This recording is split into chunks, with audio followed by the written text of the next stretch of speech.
This is সুহান from London. সবাই কেমন আছেন? আশা করি সবাই ভালো আছেন। সো আজকে ঘুরতে বের হলাম সেন্ট্রাল লন্ডনের চায়না টাউনে। এখানে অসংখ্য মানুষ প্রতিদিন ঘুরতে আসে। আর যদি একটু আবহাওয়া সুন্দর থাকে, যেমন সানি থাকে, তাহলে দেখা যায় টুরিস্টদের সংখ্যা আর বেড়ে যায়। কিন্তু আজকে আবহাওয়াটা একটু ভালো, উজ্জ্বল শাইনি একটা আবহাওয়া।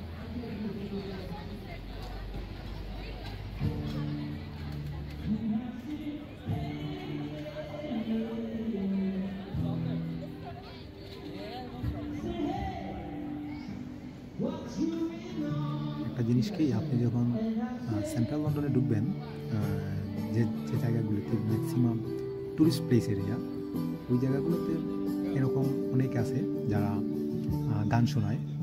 হ্যাঁ, আপনি কোনো বোর ফিল হবেন না যখন ঘুরতে আসবেন। দেখবেন এরকম রাস্তার পাশে একজন গিটার নিয়ে আপনাকে গান শোনাচ্ছে।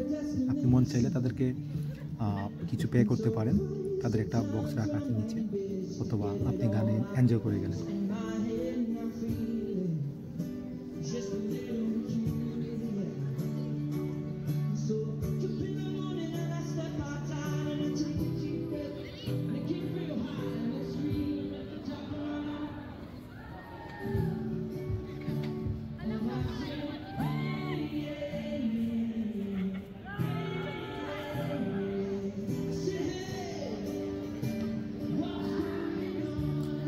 তো ঘুরতে ঘুরতে আপনাদের সাথে চায়না টাউনের ইতিহাস শেয়ার করা যায়।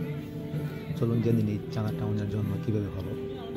খুব সারসংক্ষেপে আমি বলবো, বিশ্বযুদ্ধের পর যখন লন্ডনের চীনা সম্প্রদায়ের আয়ের ঘাটতি ছিল এবং বসবাসের জায়গাও কিন্তু কম ছিল, তখন 1950-এর দশকে যখন তারা এই অঞ্চলে পৌঁছেছিল, তখন এটি দুর্দান্ত রাতের জীবন এবং সস্তা বাণিজ্যিক ভাড়ার জন্য খ্যাতি ছিল।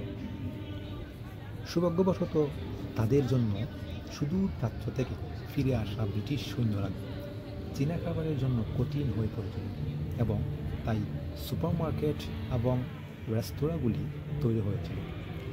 তাদের সাফল্য পূর্ব প্রান্ত থেকে আরও চীনা উদ্যোক্তাদের তাদের ভাগ্য অন্বেষণ করতে আকৃষ্ট করেছিল, এবং আজকের এই চায়না টাউনের জন্ম হয়েছিল। সো এর কাহিনী অনেক লম্বা, শুধু 1950 সাল না, এর আগে থেকেই এর গোড়াপত্তন ছিল। তারপরে 1960-এর দশকের শেষের দিকে চায়না টাউন সত্যি লন্ডনের চীনা সম্প্রদায়ের কেন্দ্রবিন্দু হিসেবে প্রতিষ্ঠিত হয়েছিল। এখন বর্তমানে লন্ডনের হটস্পটগুলির মধ্যে একটি হচ্ছে চায়না টাউন।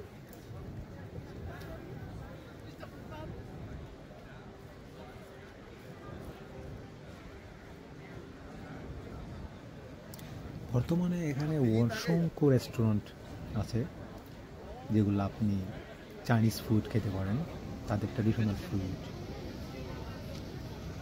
দেখতেছেন যে আমার ডান পাশে এবং বাম পাশে অসংখ্য পাশাপাশি রেস্টুরেন্ট, তাদের চাইনিজ ল্যাঙ্গুয়েজ দিয়ে নামকরণ করা আছে।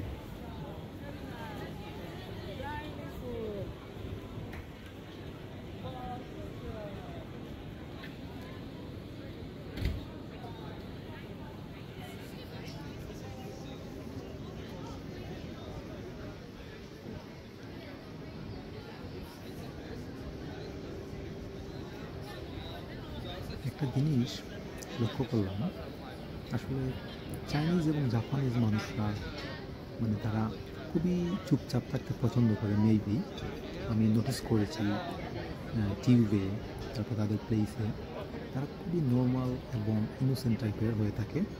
তারা বেশি কথা বলতে পছন্দ করে না, মেবি লাউডলি কোনো কিছু বলতে পারে না। তাদের চলাফেরাটা খুবই সিম্পল অ্যান্ড চুপচাপ থাকাটাই মেবি তাদের স্বাভাবিক জীবনযাত্রার একটা অংশ, যেটা আমি নোটিস করে দেখলাম। আপনারা জানেন কিনা আমি জানি না, আসলে আমার যতটুকু আমি অবজারভেশন করলাম তা থেকে আমি বললাম আর কি।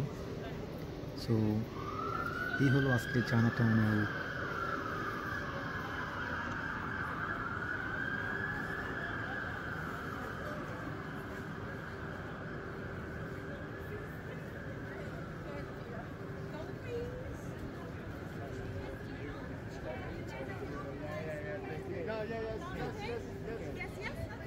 সো দেখা হবে আবার কোনো এক ভিডিওতে।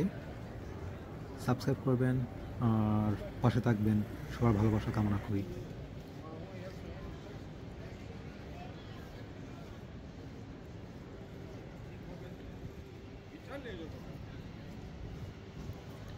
हमारी भाई मारूफ